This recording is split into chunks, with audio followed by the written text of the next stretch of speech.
Let me talk about the resurrection, if I could, for a bit. Absolutely, yes. Because I understand that there are many people that will never accept the idea that God exists or that anything supernatural could occur. And so that they propose ideas like, well, they went to the wrong tomb, or somebody snatched the body, or the disciples perpetrated a hoax. And you know, the logic of those things fall flat very rapidly. The usual practice with crucifixion victims was to leave them on the cross, and they would be devoured by scavenging animals. All that the Jewish high priest had to do was exhume Jesus' body, put it back on the cross, and let it do the usual way, and Christianity would not exist. However, they were not able to do that, and that's a very telling fact. It would be easy to have done, and they would have liked to do it, I'm sure. And some people, understanding the logical problems with body snatchers and so forth, have gravitated toward the idea that the disciples were hallucinating. The problem is, that's a medical diagnosis, and none of the writers that talk about that really discuss the medical implications of what it means to hallucinate, because something has to cause the hallucination. It has to be a brain tumor, it has to be a chemical derangement of the brain or body, or it has to be severe psychiatric illness. And you would have all of them actually experiencing the same thing at the same time. And that's counterintuitive that they would all have severe uncontrolled psychiatric illness. Right. And what hallucination cannot do, no two people have the same hallucination, because it occurs in the internal milieu of the brain. And so the group appearances of Jesus, even to 500 people at once, as it recorded in Corinthians, cannot be explained by any psychological explanation.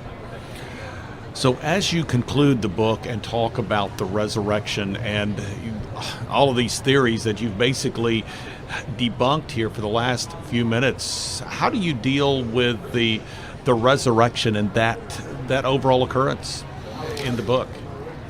Well, I've said many times that going through what has been a 10-year study for me makes me more convinced that what I believe is accurate and that my faith is sure.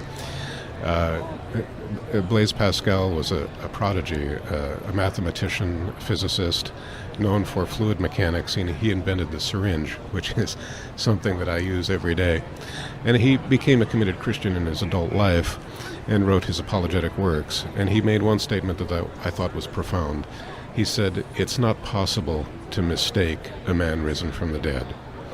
And you know, we go to great lengths to make logical arguments about why we believe what we believe, but when it gets down to the core issue, you just can't mess that up.